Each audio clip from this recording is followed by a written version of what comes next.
Итак, я отправился в Сингапур, чтобы выступить с речью на буддийском кинофестивале. Как всегда, я не готовил речь заранее, а говорил о том, что запомнилось с того момента, как 36 или 37 лет назад в Таиланде я стал буддийским монахом. Мне показали экземпляр одной тайской газеты, хотя тогда я еще не так хорошо, как сейчас, знал тайский язык, но комиксы читать любил. Тогда я увидел комикс, в котором был персонаж по имени Супермонах. Мило, не правда ли? 36 или 37 лет назад. Был тот супермонах похож на Супермена и других супергероев. Так же, как Супермен умел летать, так и супермонах мог парить в воздухе, обладал разными необычайными способностями, спасал поезда от столкновений и самолеты от падений на землю. Он смог спасти множество людей от плохих парней. Но в отличие от современных суперменов или подобных супергероев, которые тех плохих парней либо убивают, либо отправляют в тюрьму навеки, супермонах учил врагов 5 буддийским обетам, помогая им измениться к лучшему. Они даже могли присоединиться к сообществу сангха, стать монахами, а это уже действительно можно назвать счастливым концом. И никакого насилия, мудрость и сострадание, а не насилие, могут решить все проблемы мира.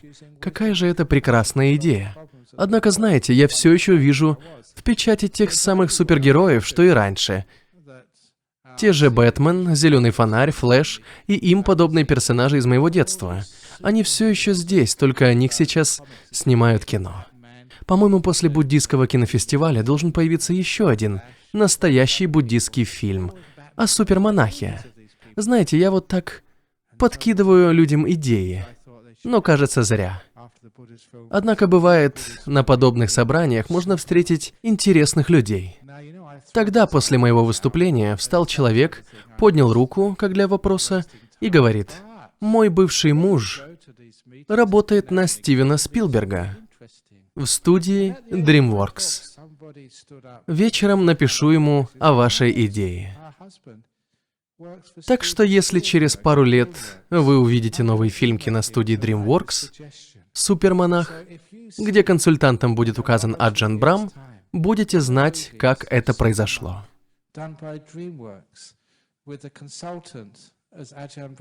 Мне это показалось великолепной идеей, ведь все эти супергерои всегда наказывают плохих парней. Как и повсюду в этом мире, виновный должен быть наказан. Что ж, если вы что-то сделали не так, должны получить определенное наказание.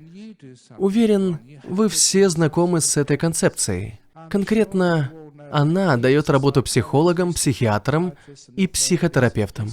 Но ведь есть другой путь, как и другой способ борьбы с террористами. Понятно, что они и есть плохие ребята. Если мы их наказываем или отправляем в тюрьму, решает ли это проблему? Должен признаться, я почувствовал гордость за президента нашего сообщества Денниса Шепарда, когда после смерти, или правильнее, ликвидации Усамы бен Ладена, он написал в статье для местной газеты, что это, возможно, было не лучшее решение. Путешествуя, я часто сталкиваюсь с подобными вопросами. Люди меня спрашивают, как вот 2 дня назад в Куала-Лумпуре: что вы, как буддийский монах, думаете об убийстве Усамы бен Ладена? Я убежден, что ни одно убийство до добра не доводит. Речь идет о том, что если есть кто-то, кто нас пугает, кто доставляет проблемы, его можно просто убить, то есть убрать источник наших страданий. Ведь на самом деле это же только террорист. Одним убийцей меньше. Но какое послание людям несет такое действие? Мы всем говорим, что проблему можно решить посредством насилия. И это становится причиной домашнего насилия в супружеской жизни. Мой муж, он совсем как Усама бен Ладен. Он ужасно относится ко мне и другим. Все мы знаем, как много насилия в обществе вокруг нас. Почему это происходит? Потому что мы считаем, что другой человек этого заслуживает, по справедливости. Именно так мы поддерживаем этот ужас. насилие в нашем обществе, построенном на основе мести. Одной из причин, по которой я, собственно, стал буддистом, было то, что еще в юности я очень беспокоился о том, в каком мире мне придется жить, возможно, под влиянием родителей, переживших Вторую мировую войну. Моя родная мать, еще молодой девушкой, стала свидетелем того, как в соседний дом попала бомба. Люди в нем. Знаете, эти таунхаусы, их до сих пор можно увидеть в Перте, в жилых комплексах Восточного Перта. Они построены очень плотно, отделены друг от друга только одной стеной. В них можно услышать, как соседи спорят, как они включают радио, ведь между вами только одна кирпичная стена, и вдруг ее нет. Во время Второй мировой, если авиабомба попадала в соседний дом, это было действительно очень близко. Тогда соседний дом, вместе с его жителями, разлетался вдребезги. Матери повезло. Она отделалась лишь изрезанными разбитыми стеклами руками. Жить в том доме было уже, конечно, невозможно. Но главное, она осталась жива. И это был всего лишь один эпизод из многих в ее жизни. Насилие оставляет шрамы, не только физические, как у моей матери, но и эмоциональные. Вот почему еще в юности я решил, что должен быть другой путь, без насилия, без наказания, без мести.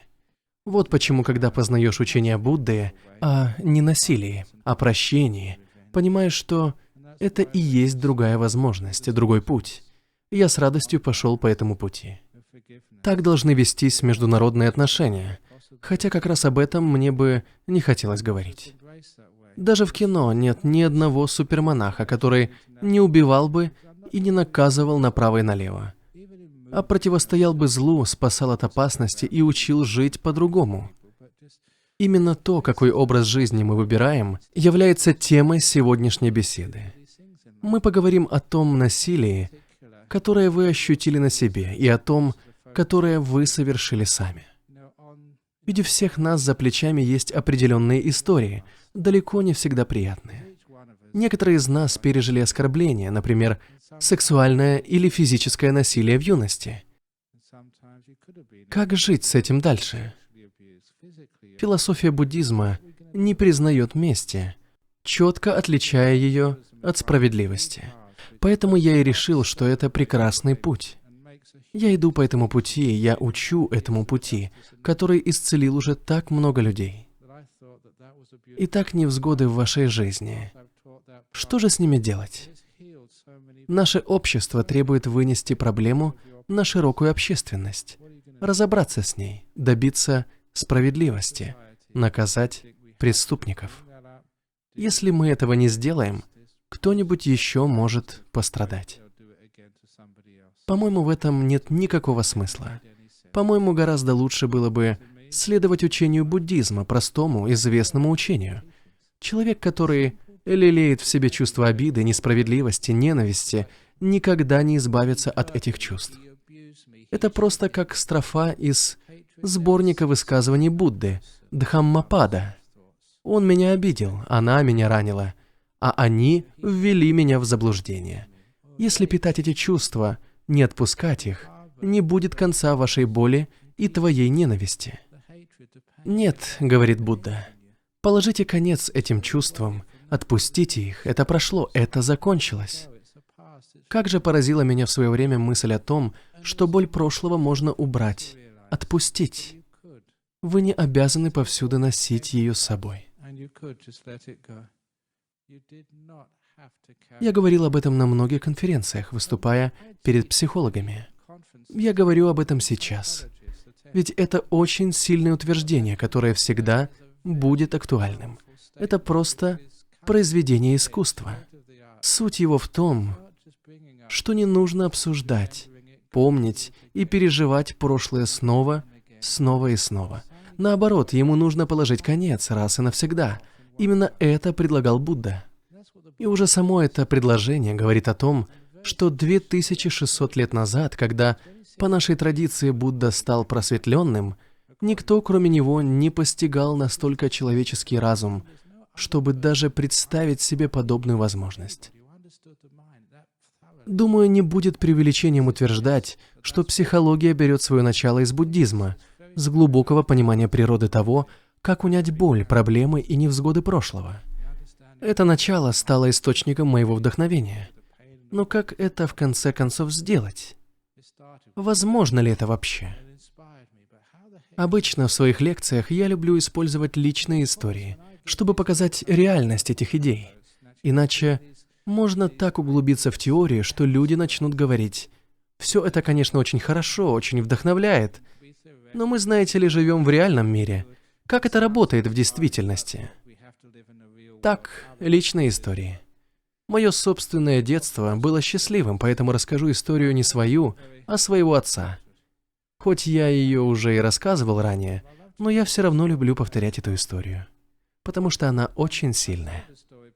Итак, отец мой родился в Ливерпуле, вскоре после Первой мировой войны. Вырос он во время депрессии, или, как он сам это называет, ГФК, глобального финансового кризиса. Вряд ли можно с чем-то сравнить те дни, когда люди голодали, реально не имели ничего поесть, даже работая. А сохранить работу тогда было настоящей удачей. По словам моего отца и деда, так как они об этом рассказывали, в то время никто не подозревал ни о каких социальных выплатах от правительства. Никаких гарантий безопасности со стороны государства не было. Выживали не все. Отсутствие жилья, голод, дети, которые родились еще в добрые времена, денег не хватало даже на них. Это была настоящая беда.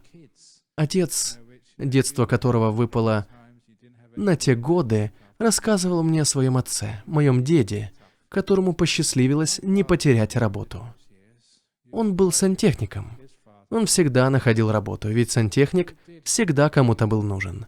Но даже когда ему наконец платили, жизнь оставалась просто беспросветной. Никакого будущего, никакой надежды. Даже сексуальные отношения с женой, моей бабушкой, означали для него только одно – еще одного ребенка, то есть еще один голодный род, еще одно бремя на шее. Ведь контрацепции тогда еще не было. Его жизнь проходила между работой и пабом, после чего он приходил домой пьяным почти каждый вечер. И тогда, вспоминал папа, услышав, что отец, то есть мой дед по отцовской линии возвращается, нужно было побыстрее прятаться как можно дальше с его пути. Пьяный дед хватался за тяжелый кожаный ремень и порол первого попавшегося ребенка, который попадался ему под руку. Потом бросался на мать. Страшное, жестокое домашнее насилие со стороны безнадежно пьяного мужчины. Да, таким было детство моего отца, и прошло немало времени, прежде чем я вытащил это признание из него. Знаете ли, ребенком я часто спрашивал: «Какими были твои мама и папа? Чем ты занимался в детстве?» Меня интересовали мои корни. Теперь понятно, почему прошло много лет, прежде чем он решился рассказать мне о том, как их воспитывали. Помню его слова. Он повторял их много раз. Каждый раз, когда он оказывался под тем ремнем пьяного отца, избитый абсолютно ни за что, наказанный без всякой вины, он обещал себе, каждый раз, когда тот ремень бил по нему, он говорил себе: «Наверное, у меня тоже будут дети. Если я когда-нибудь буду иметь детей, то никогда в жизни не буду делать с ними такого». И действительно, много лет спустя, а ему удалось выжить, много лет спустя он встретил мою мать. Мы, его двое детей, знали его как самого доброго человека в мире. Даже баловство не могло заставить его поднять на меня руку. Тогда я не понимал, почему. Теперь, конечно, понимаю. Из-за того самому себе данного еще в детстве обещания. Он хорошо знал, что такое боль. И не только физическая, но и эмоциональная. И понимал, что так ребенка воспитывать нельзя. И после стольких лет можно сказать, что это сработало. Ни я, ни мой брат не испытали насилия. Он пережил насилие, жестокое насилие, и не хотел перенести его на своих детей. Оно закончилось с его поколением. Почему? Потому что он осмыслил это насилие, осознал, чем оно было в действительности. Понимая, какая боль ему была нанесена, он оказался достаточно мудрым, чтобы сказать: «Я никогда так не сделаю». Почему бы нам, когда мы бываем обижены, когда нам больно, не поступить так же? Как бы нам ни было больно, как бы сильно мы ни страдали, потеряв доверие к близкому человеку, чему мы могли бы научиться? Вместо того, чтобы переносить содеянное над нами насилие на других, вместо того, чтобы обижать других, мы должны сказать себе: «Я так никогда не сделаю. Я знаю, как это больно. Я никогда не поступлю так с другим человеком». Это то, чему меня научили в буддизме. Мы осознаем боль, мы прощаем ее. Мы не отвечаем насилием на насилие.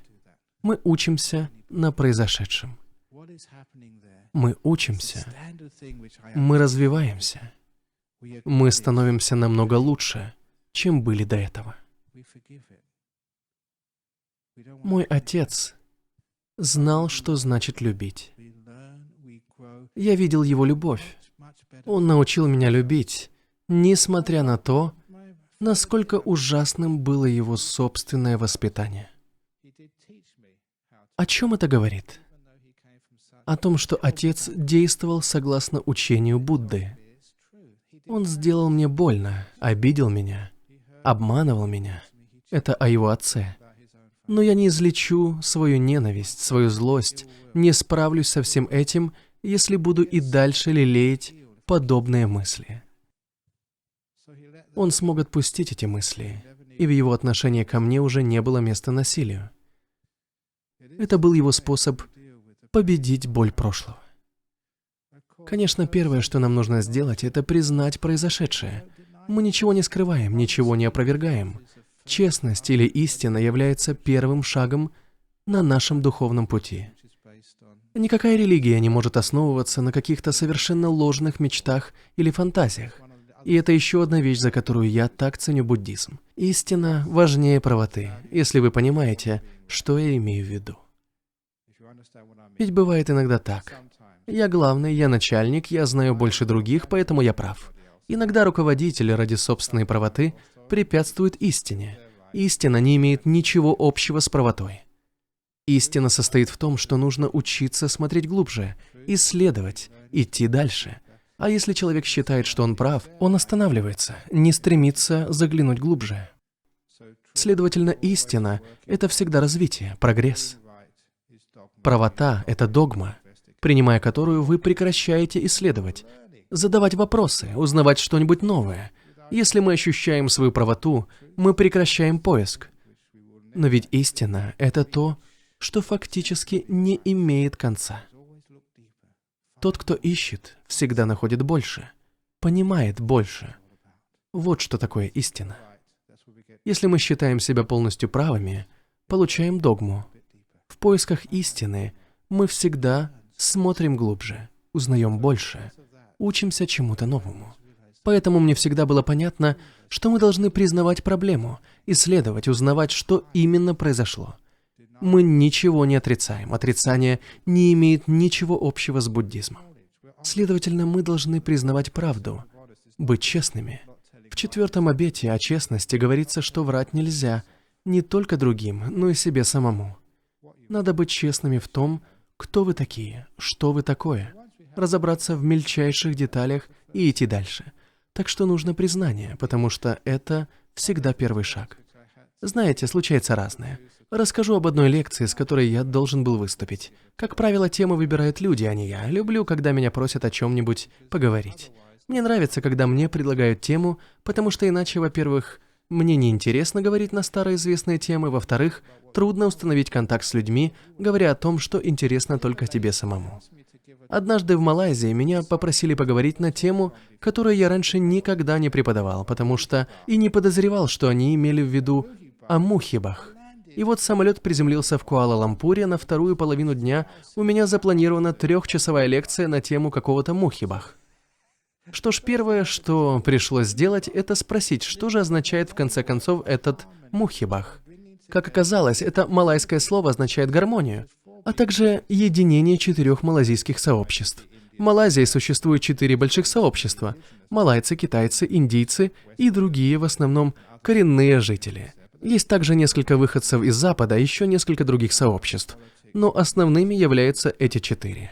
Если вы когда-нибудь смотрели новости о политической ситуации в Малайзии, или родились там, или имеете родственников, то вы знаете, как это знаем и мы здесь, в буддийской общине, что в отношениях между этими сообществами есть определенная напряженность, которая время от времени обостряется. Меня спросили, есть ли способ достичь большей гармонии в отношениях, построить мостик между этими сообществами. И первое, о чем я спросил в ответ, было: скажите честно, а за что, собственно, вы не любите этих людей? Я попросил их написать на бумаге перечень того, что именно им не нравится в малайцах, индейцах и китайцах, а также что им не нравится в них самих. Иными словами, они должны были откровенно признать собственные проступки и слабости, а потом вы знаете этот старый принцип, они должны перечислить то, что им нравится в других сообществах. Какие черты вы уважаете в китайцах, а в индейцах? А какие черты вы уважаете в... А знаете, что мне нравится у индейцев? В Малайзии. Какой же вкусный чай они готовят. Знаете, этот индийский чай действительно крепкий, со сгущенкой. Обожаю. Так вот, написали они, что им нравится в других. Что же вышло? Они должны быть честными, поддерживая одновременно определенное равновесие. И, конечно, именно это равновесие по отношению к другим сообществам и есть способ справиться с нашим прошлым. Следовать равновесию в своем отношении к прошлому. Потому что мой отец, да, мой дед бил его, но вместе с тем кормил, воспитывал и защищал. Эта история имела и другую сторону. А увидеть другую сторону истории, не только боль, но и радостные моменты прошлого, важно для того, чтобы иметь возможность это прошлое отпустить. Он сделал мне больно, обидел меня, обманывал меня. Злоба, гнев, чувство вины. Травмы никуда не исчезнут, если вы будете продолжать так думать. Как же все это отпустить? Будьте правдивы по отношению к прошлому, честны к прошлому. Но пусть ваша честность увидит и другую сторону истории. Он был добр ко мне, заботился обо мне, содержал меня помимо того, что избивал. Вот тогда возникает возможность отпустить. Мы можем отпустить прошлое, когда чувствуем, что оно того стоит.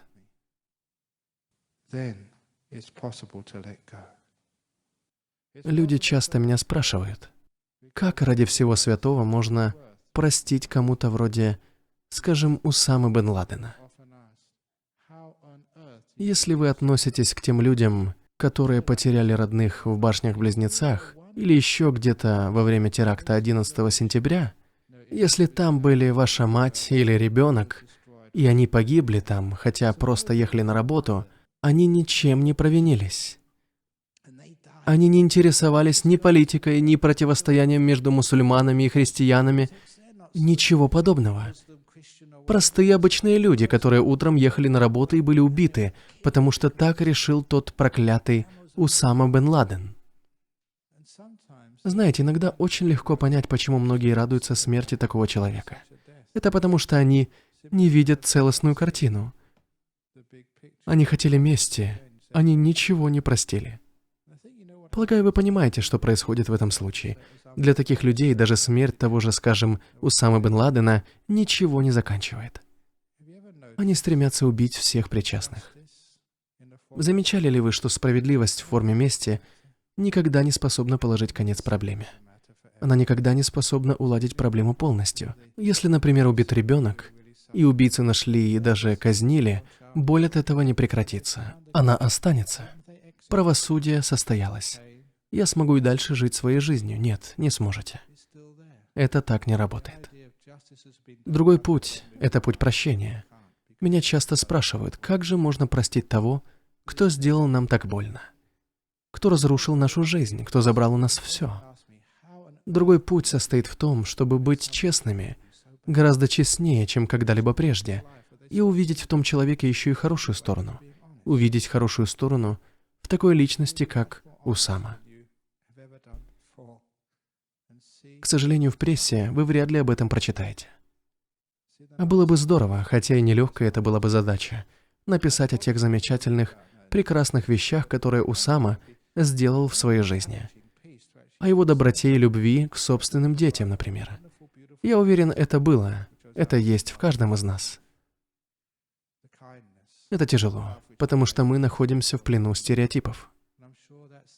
Мы осуждаем человека, не имея полной информации. Мы считаем его плохим, хотя и не знаем, есть ли в его характере светлые черты. Такая позиция означает, что простить невозможно. Чтобы простить и двигаться дальше, мы должны найти в нашем враге хоть что-то хорошее, замечательное, доброе, достойное уважения. И если этот шаг сделан, а он самый тяжелый, все остальное просто. Вы поймете, что не такой уж он и плохой парень. Он совершил что-то ужасное, что-то очень ужасное, но есть в нем и другая сторона. Та, о существовании которой вы даже не догадывались. Как только вы это увидите, вы сможете отпустить прошлое. Почему мы не видим эту другую сторону в человеке, который сделал нам так больно? Ввел в заблуждение, оскорбил нас. Если видите, можете и простить. А когда вы прощаете, это, конечно, не убирает боль от случившегося в прошлом, но освобождает вас от этой боли. Другими словами, это может вас чему-то научить, способствовать вашему росту, вашему пониманию того, почему такие вещи происходят в жизни. Почему нашелся человек, который избивал моего отца? Почему нашелся человек, который считал нужным по какой-то причине устроить смертельный взрыв? Почему вам соврали? Почему ваш партнер вам изменил? Почему так случилось, что вас кто-то покинул? Почему вас безосновательно обвинили, разрушив вашу репутацию? Зачем они так поступили? Когда вы поймете причину, вот тогда, уверен, вы сможете простить. Прощение позволяет освободиться от прошлого. И речь идет не только о других. Мы должны уметь прощать и себя тоже. Мне часто случалось видеть маленьких детей, называющих себя ничего не стоящими, полностью испорченными. У нас есть дети со склонностью к суициду. Мы об этом говорили недавно. Как они могут так думать? Опять же, из-за нашего общества. Причина кроется в том, что когда-то правосудие было не что иное, как месть. Люди плохие, значит, они должны быть уничтожены. То есть, если в ваших глазах я хуже вас, меня тоже нужно уничтожить. Все это приводит к чрезвычайным психологическим страданиям. Думаю, каждому из вас знакомо чувство неудовлетворения собой. Вам иногда кажется, что вы действительно плохие. Почему? Из-за того, что с вами произошло. Почему это произошло со мной? Наверное, я плохой человек. Я действительно ужасен. Конечно, этот гнев, эта депрессия, направленная на самого себя, не что иное, как чувство вины. Такой психологический тупик является, по моему мнению, абсолютной чушью. Чувство вины за то, что вы совершили. Зачем? Во-первых, это бессмысленно. Я рационалист. Я был ученым. Время от времени вы чувствуете вину. Это заставляет вас думать, что я натворил? Почему я так поступил? Надо было поступить иначе. Вы не знаете, могли бы вы действительно поступить иначе. Вы не знаете, к каким последствиям это могло бы привести. Прошлое есть прошлое. Вы не знаете, что могло произойти. Возможно, то, что вы сделали, как раз и было лучшим вариантом. Ну, не знаю, расскажу лучше еще одну старую историю, которую уже рассказывал где-то 6 недель назад. Если вы ее еще не слышали, знайте, что история эта хорошая. Она может пригодиться в повседневной жизни и при общении с людьми. Поможет решить многие проблемы. Это история о короле, который отправился на охоту. Знаете, я как тот хороший отец, который всегда готов рассказать детям хорошую сказку. Но это слишком уж сильное. Итак, король отправился на охоту и на охоте поранил палец. Поранив палец, он позвал доктора, который всегда брал с собой на охоту, и говорит: «Доктор, посмотри, я ранил палец».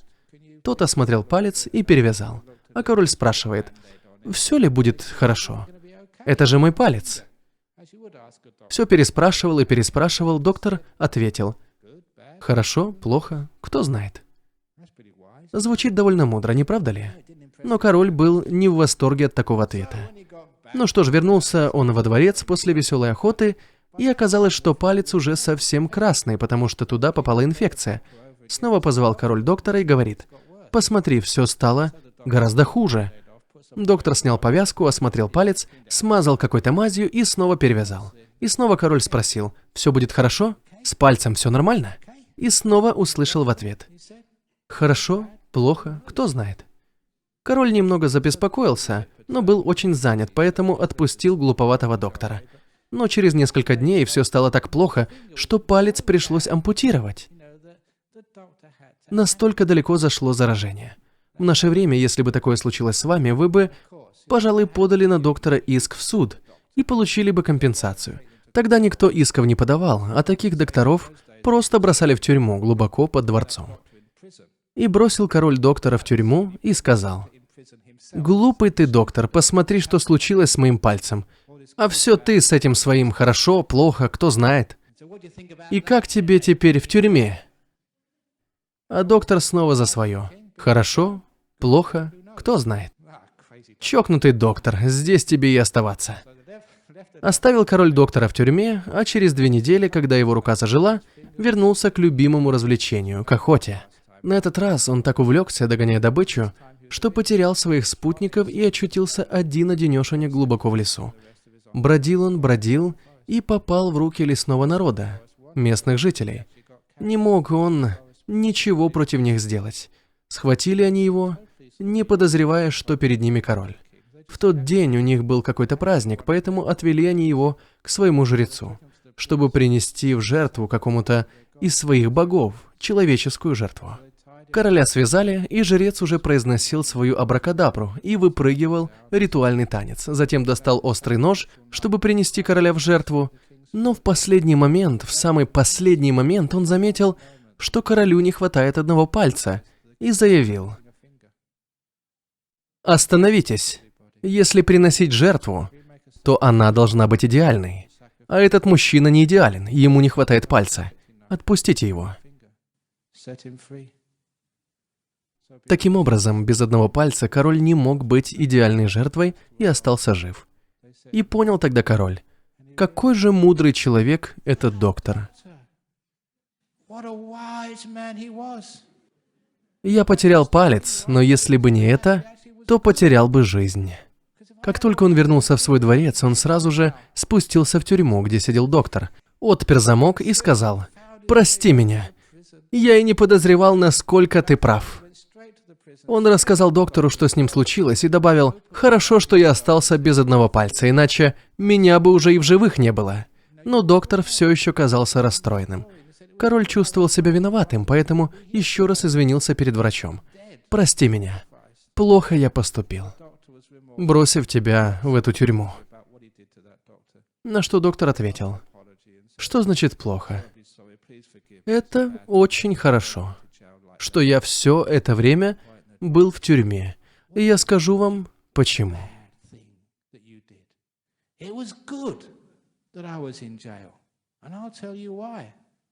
Иначе я бы вас сопровождал, и меня бы тоже поймали, а у меня все пальцы на месте.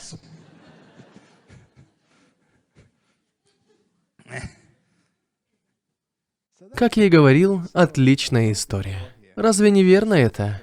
Хорошо, плохо, кто знает. Все то, что произошло с вами в прошлом, что заставляет вас чувствовать себя виноватыми или сердиться, это уже произошло. Действительно ли все это было так плохо? Если вы достаточно мудры, чтобы понять эту историю, вы увидите, что не важно, что именно вы сделали.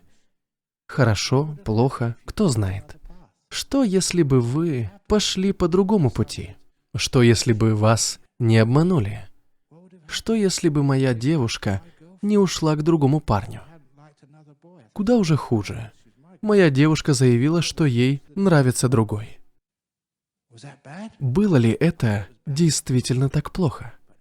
Тогда я думал, что да, но сейчас понимаю, что еще легко отделался.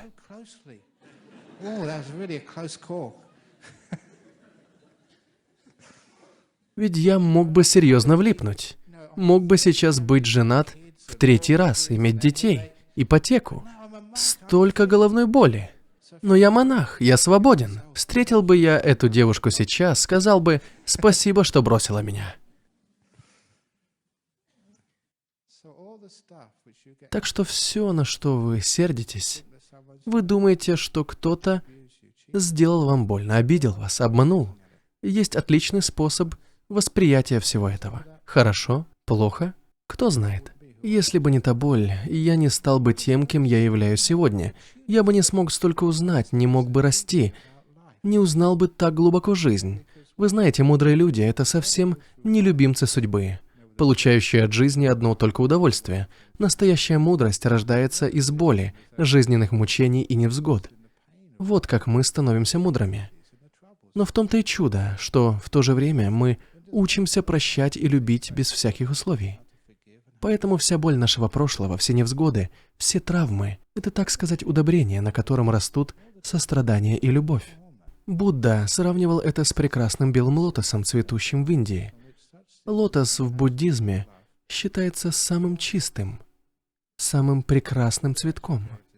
Будда говорил, лотос растет из ила, с дна реки или пруда, из обычного грязного ила, и чем грязнее этот зловонный ил, тем прекраснее аромат имеет лотос.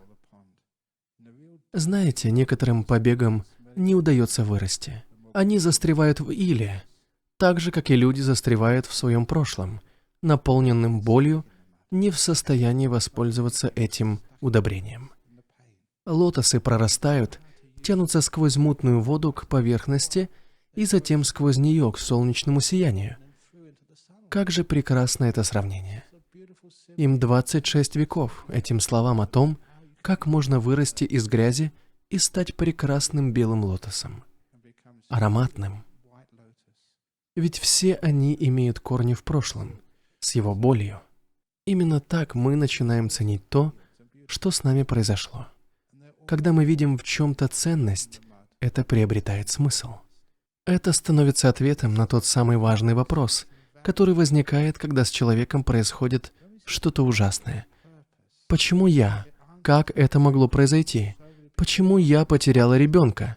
Почему он совершил самоубийство? Почему меня выгнали с работы? Как мог мой муж так поступить со мной?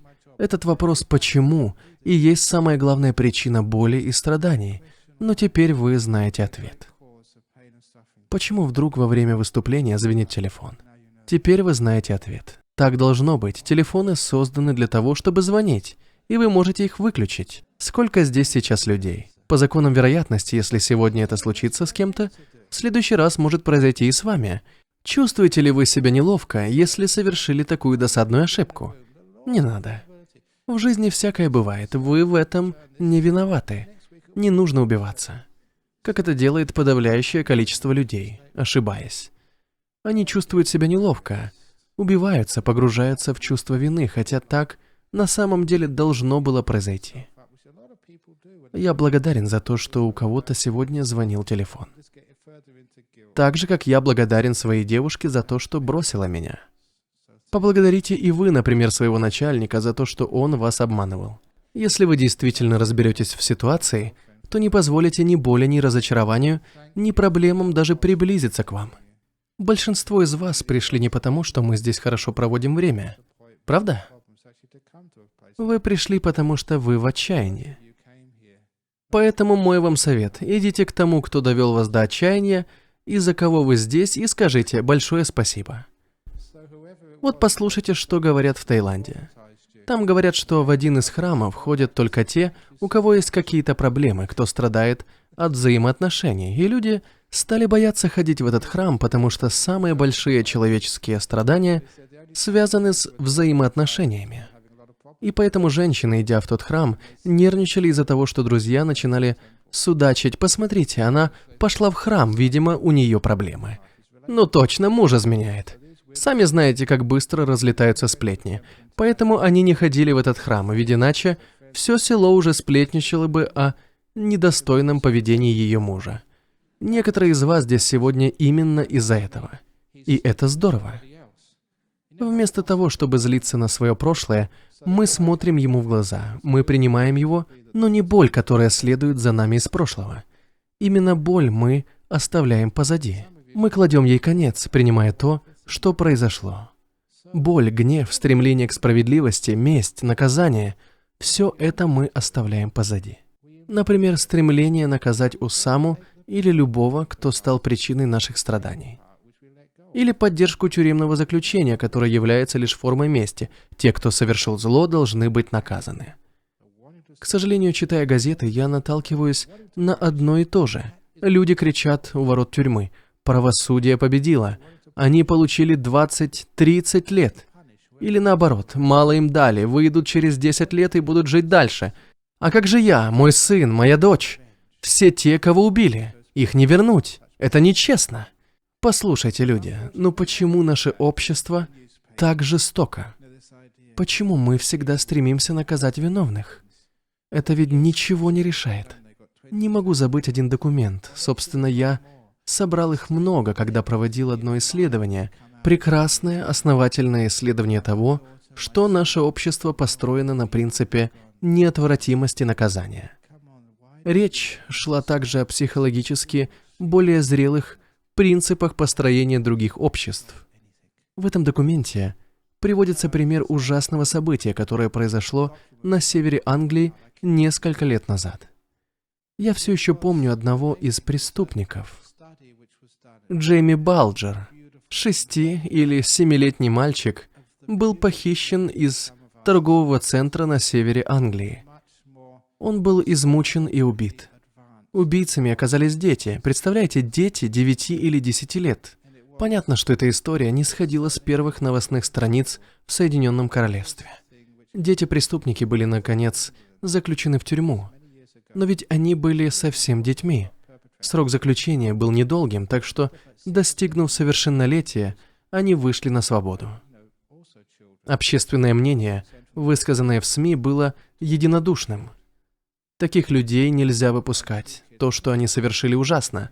Поднялась волна гнева и призывов к мести, особенно со стороны родственников убитого мальчика. Насколько же отличались последствия очень похожего случая, произошедшего где-то в том же году, или, может, с разницей в 1,5 года.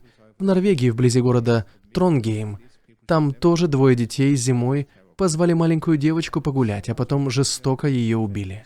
Ситуация, все обстоятельства дела были очень похожи. 2 детей похищают и убивают ребенка помладше. А вот реакция на этот ужас была кардинально другой. Должен отметить, норвежский подход мне как буддисту гораздо ближе. Как только юные преступники были разоблачены, они уже на следующий же день были в школе, окружены психологами и социальными работниками. А родители убитой девочки даже не думали о мести. Они понимали, что дети, которые это совершили, были всего лишь детьми. Соответственно, их нервная система работает совсем не так, как у взрослого человека. Как минимум, они не осознавали, что именно они делают. Во всяком случае, не так, как это осознал бы человек в возрасте 21-25 лет. Так что даже семья убитой девочки не требовала заключения для убийц. Зато они понимали, что те 2 нуждаются не в принципе глаз за глаз, зуб за зуб, а в масштабной психологической поддержке. Много лет спустя, когда родители Джейми Балджера, да и другие люди в такой ситуации продолжали страдать, родители той девочки смогли вернуть себе душевное спокойствие и нормальную жизнь, освободиться от страданий прошлого. Пока мы настроены на наказание, полны гнева, чувства вины, когда мы отказываемся отпустить от себя прошлое, поскольку стремимся к правосудию, мы не можем стать свободными. Вот почему сравнение этих 2 дел показалось мне таким прекрасным. Ситуации были очень похожие, а вот подходы к восприятию последствий совершенно разные. И это как раз и есть пример того, что мы должны делать с нашим болезненным прошлым. Если вы стремитесь к наказанию, если вы чувствуете вину или гнев, Если вы хотите сделать больно своему обидчику или даже себе из-за того, что произошло в прошлом, вы не оставляете себе шанса на освобождение. Так сказал Будда еще 25 или 26 веков тому назад. Да ради всего святого. Другие религии построены по принципу наказания, то есть Бог наказывает зло. Представляете, что в буддизме даже нет слова для обозначения концепции зла. Глупость, недостаток ума, но не зло. Видите ли, есть разница.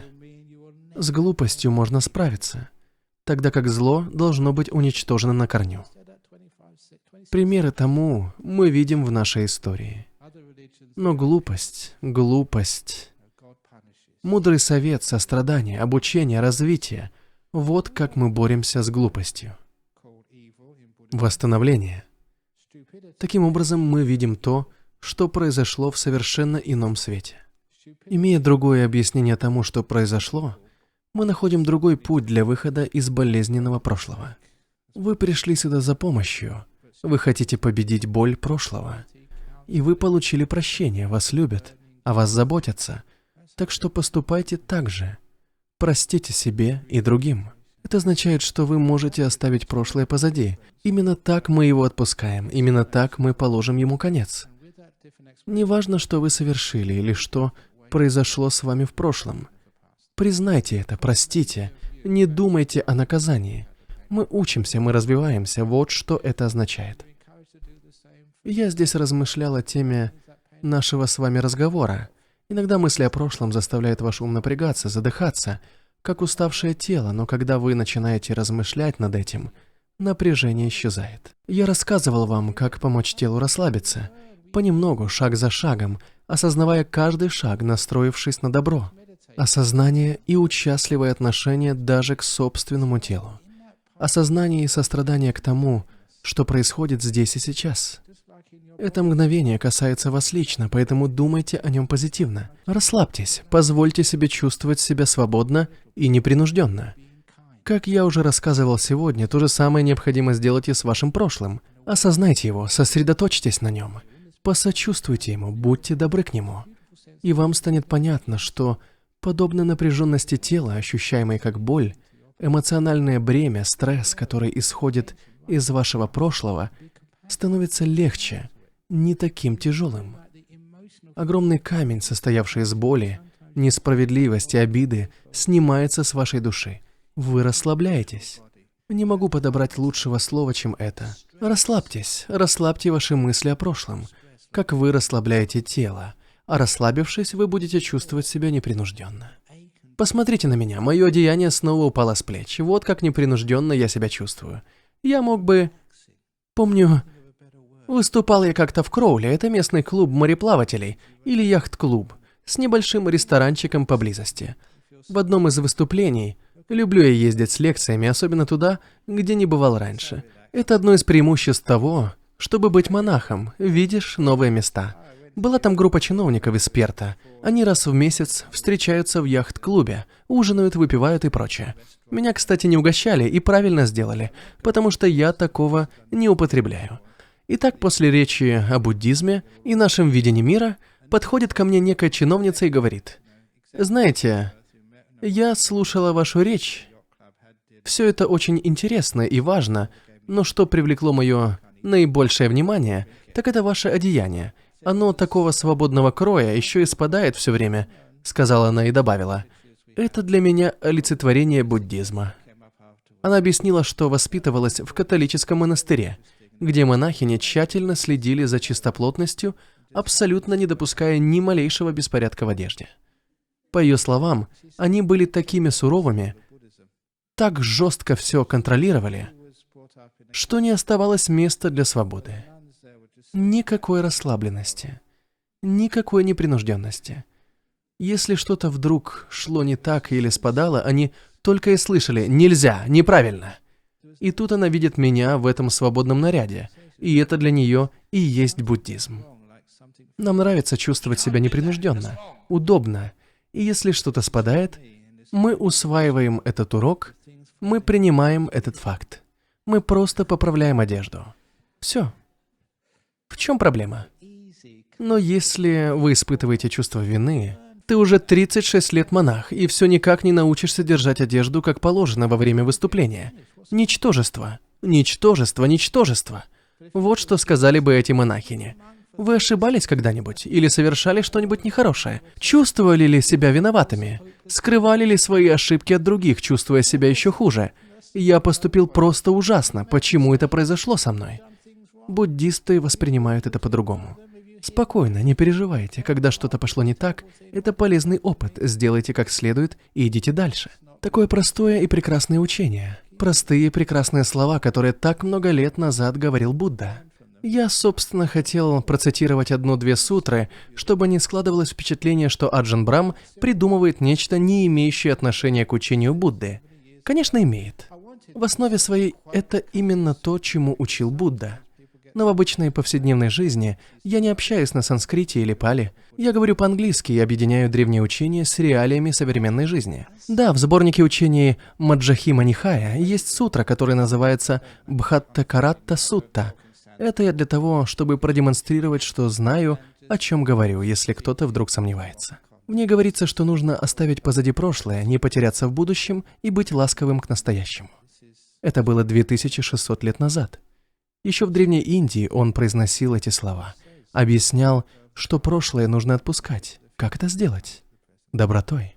В совокупности жизненных установок, которыми руководствуются буддистские монахи Виная, говорится о том, что мы должны делать, когда ошибаемся или нарушаем правила. Что же? Признать ошибку, осознать ее, простить. И никакого наказания. Учитесь на своих ошибках, не делайте так больше. Ну или хотя бы делайте это реже. Именно так нас научили жить по правилам, которые пришли к нам прямо из мира, в котором жил Будда 26 веков назад. Впечатляет, поскольку это все еще работает. Все увеличивается сообщество людей, которые не боятся ошибаться. Мы не страшимся ошибок, потому что не ожидаем наказания. Пугает ли вас мысль об ошибке и необходимости ее признать? Боитесь ли вы, что одежда спадет? Если вы в курсе, о чем я. Конечно, когда вы боитесь, вы нервничаете, а нервное напряжение ведет только к еще большему количеству ошибок. Но если вы успокоитесь, сможете расслабить тело, расслабить ум, наконец расслабить ваше прошлое с тем, чтобы расслабиться в будущем, о чем вам нервничать? О том, что может произойти с вами? О результате биопсии, которую ждете в понедельник? О выписке с кредитного счета, которая поступит на следующей неделе? О боже, как я мог столько потратить? Что теперь делать?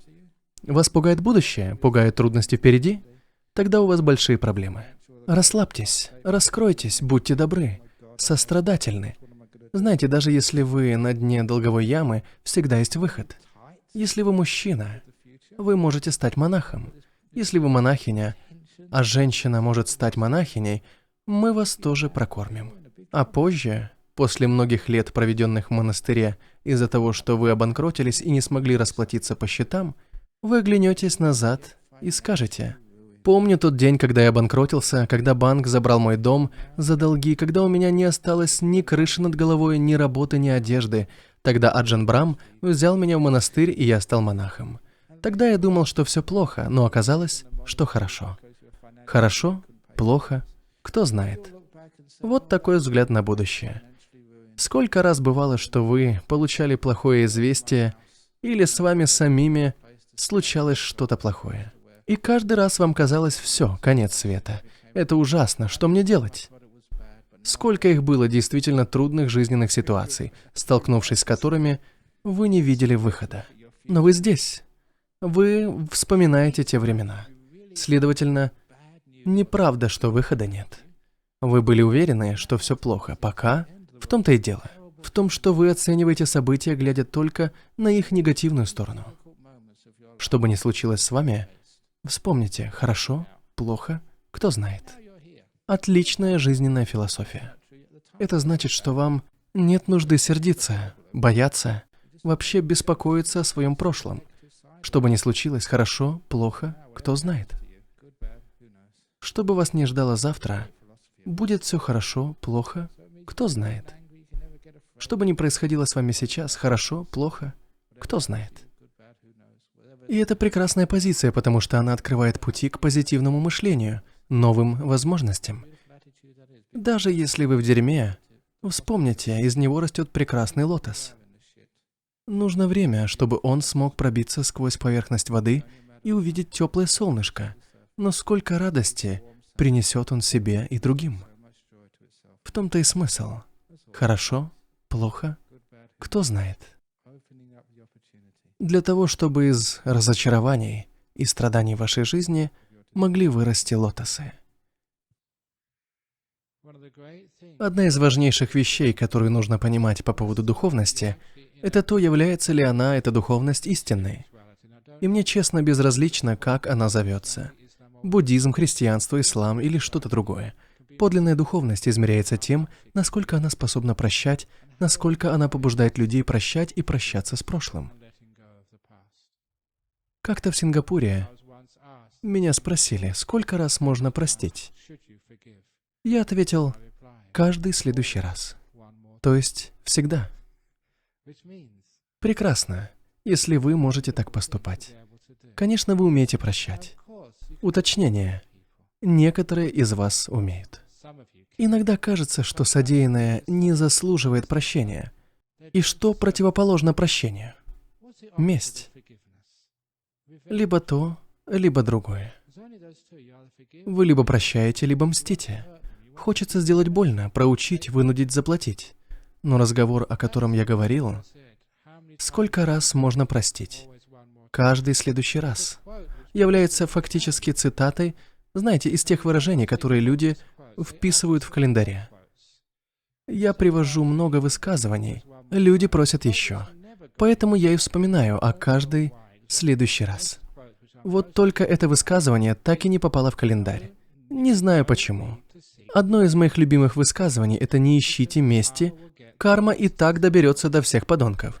Не знаю, почему оно не всем нравится, ведь думаю, не согрешу против истины. Мы все используем это слово дома. Так люди запомнят. Зачем же желать мести? Стремление отомстить никому не может помочь. Оно может только испортить ваше счастье. Вы никогда не сможете достичь душевного покоя, если будете искать возможность отомстить вашим обидчикам. Как же прекрасно, что вы можете прощать, что вам позволено прощать, что вам воздастся за умение прощать, что прощение – это путь к росту. Прекрасно, если вас поддерживают на вашем пути.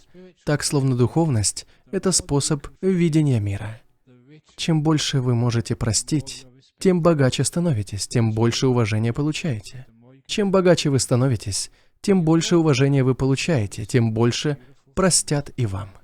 И вы все об этом знаете, потому что прощение – это одна из самых прекрасных вещей в мире. Много-много прощения. Я много рассказывал вам о прощении, вам и самим, уверен, есть что рассказать. Те случаи прощения, знаете, я был такой... Вы, собственно, уже слышали об этом недели 2 назад. Не знаю, сколько раз я уже рассказывал о комиссии правды и примирения в Южноафриканской Республике. Это произошло при президентстве Нельсона Манделы, когда там начали развенчивать деятельность апартеида. Вместо того, чтобы отомстить, вместо того, чтобы наказывать людей, заставивших его страдать, Мандела вместе с Десмондом Туту основали комиссию правды и примирения. Просто необычайный способ победы над прошлым.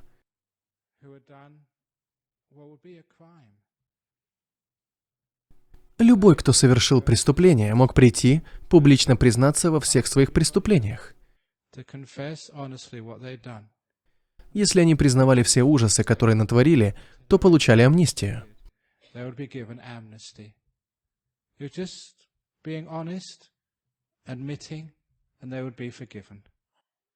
Будьте честными, признайте вину и получите прощение.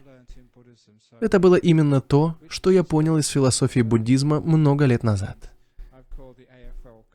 В наше время мало кто помнит о таких вещах, как признать, простить, изучить. Осознать, простить, учиться на ошибках. Запомните, ППИ – признать, простить, изучить. Это все, что нужно сделать. Это одна из основ учения Будды. Именно это и происходило в комиссии правды и примирения. Они публично признавали, что натворили, получали прощение, а общество извлекало урок из случившегося. Это был один из самых щемящих моментов. Все они были щемлящие, но этот ярко демонстрировал, что именно происходило во время деятельности комиссии. Один из южноафриканских полицейских рассказывал, как он замучил и убил темнокожего активиста, члена Африканского национального конгресса. Среди присутствующих в зале была вдова этого активиста. Можете вообразить себе ту сцену?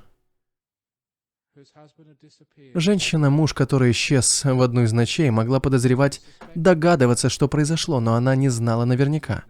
И вот она смотрит в лицо человека, который признается в содеянном, подробно рассказывает, как был замучен и убит ее муж, ее любимый, отец ее детей.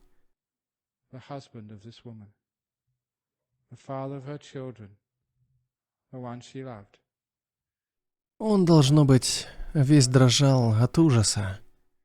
Тот белый полицейский, рассказывая все подробности произошедшего, глядя в глаза жене своей жертвы.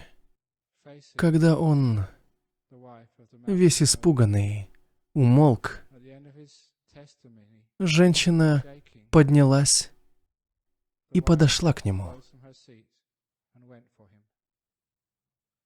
Охранники, которые должны были ее остановить, просто замерли на месте. Она подошла к нему, к убийце своего мужа, обняла его своими большими черными руками и сказала: «Я прощаю тебя». Плакали не только они двое. Плакали все, кто был в той комнате.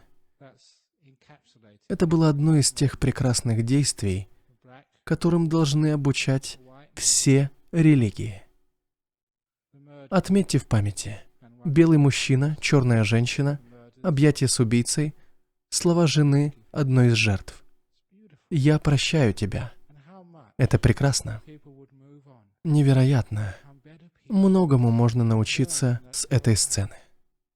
Она сделала людей лучше, показала, что ужас не должен повториться.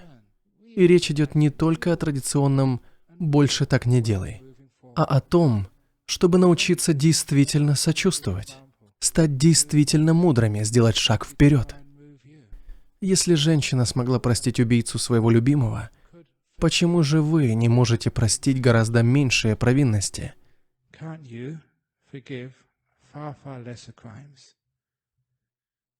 Это можно сделать.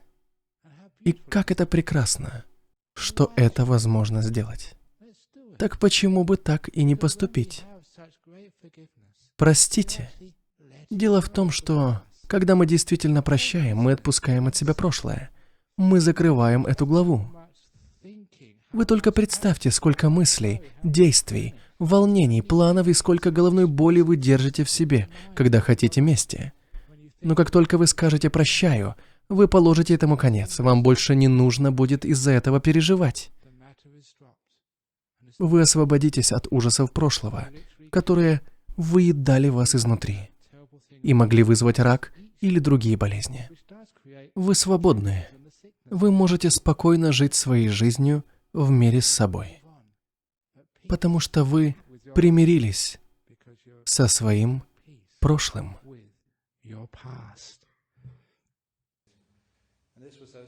А вот еще история двух австралийских солдат, встретившихся много лет спустя после Второй мировой войны. Оба участвовали в обороне Сингапура, оба в свое время попали в лагерь военнопленных. Однажды они встретились, и один из них спросил: «А ты простил японцам все то, что они совершили с нами и нашими друзьями?» «Ты что, никогда? Как такое можно простить?» — ответил другой. «А ты?» И услышал в ответ: «Я простил много лет назад, а ты, значит, все еще мысленно в лагере». Люблю эту историю, потому что как только мы прощаем, как только он простил тем охранникам, тем солдатам, все, что они причинили ему и его друзьям в Чанге или на дороге смерти, тайско-бирманской железной дороге, те, кто еще не простил, до сих пор испытывают эти пытки. Они все еще находятся в лагерях. Они не могут быть счастливы. В отличие от них, их друг отпустил от себя прошлое, освободился от него. Что бы вам ни сделали, это не должно ограничивать ваше счастье. Какое бы зло ни омрачало ваше прошлое, оно не должно стать для вас тюрьмой. Даже если вы сами совершили что-то плохое, пусть вас это не волнует. Я, конечно, говорю не о преступлениях, не о противозаконных действиях, а о вреде и боли, которые вы причинили другим людям. Даже не представляю, насколько много людей чувствуют себя виноватыми перед близкими. Мне, например, до сих пор стыдно за то, как я включал на максимальную громкость пластинки Джимми Хендрикса, тогда как мой отец пытался послушать Синатру. Не был я хорошим сыном.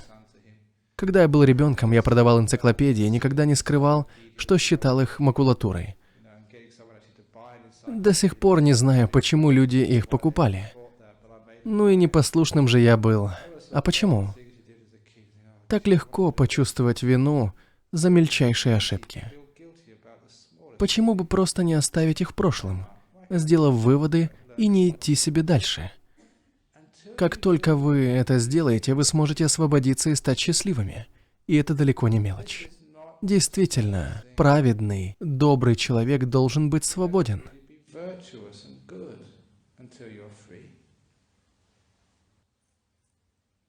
Мы не можем ничего переделать. Мы не можем изменить наше прошлое. Но мы можем изменить наше отношение к настоящему.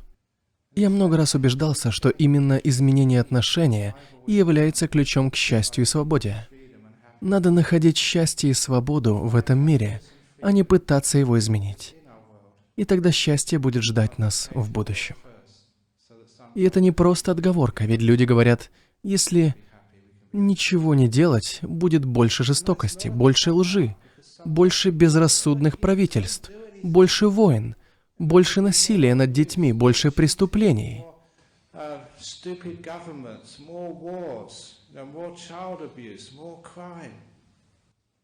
Знаете, по законам психологии, чем больше обвинений, тем больше наказания. Чем больше стремления к мести, тем больше и больше ухудшается вся проблема. Больше людей в тюрьмах, больше преступников в будущем. Больше наказания, больше чувства обиды. Чем быстрее вы простите, тем быстрее придет восстановление. Не только для жертв, но и для виновников содеянного.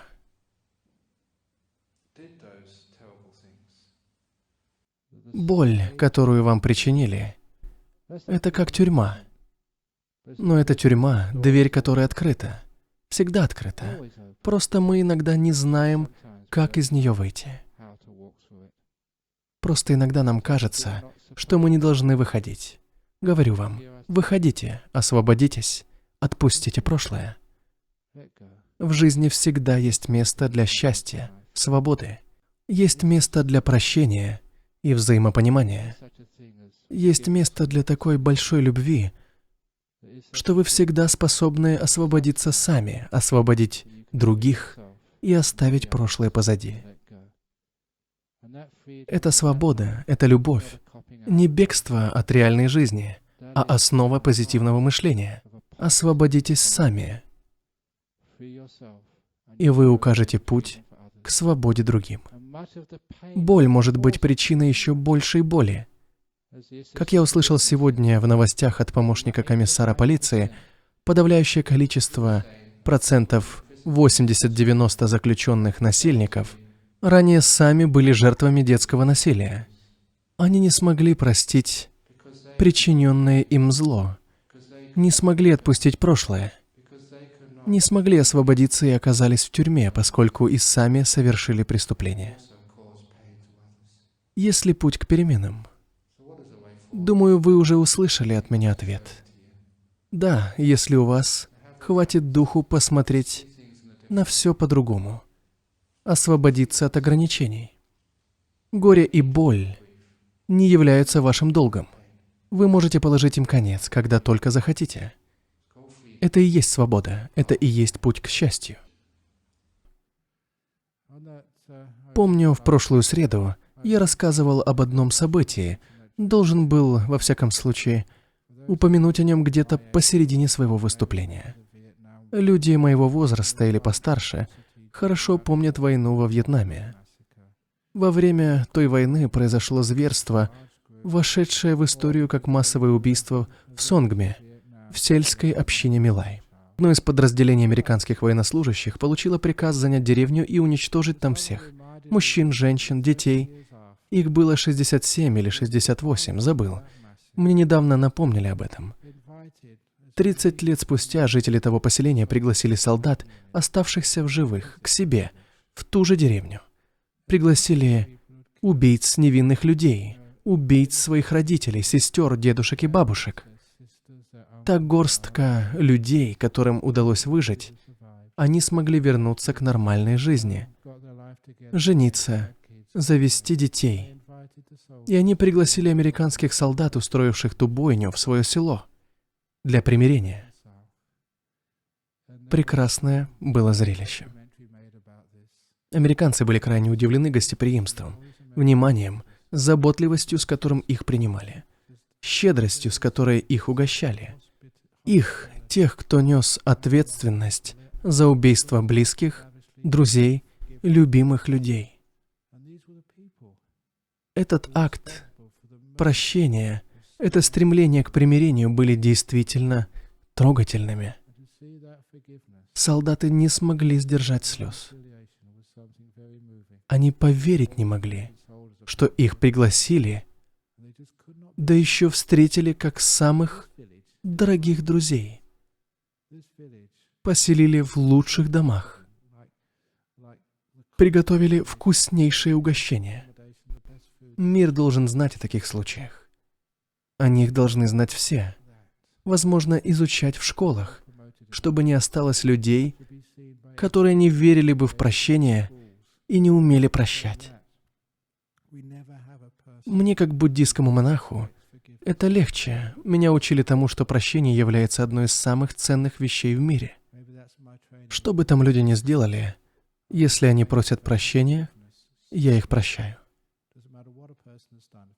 Цените прощение, оно стоит гораздо большего, чем наказание, чем упреки, чем попытки определить, на чьей стороне правда.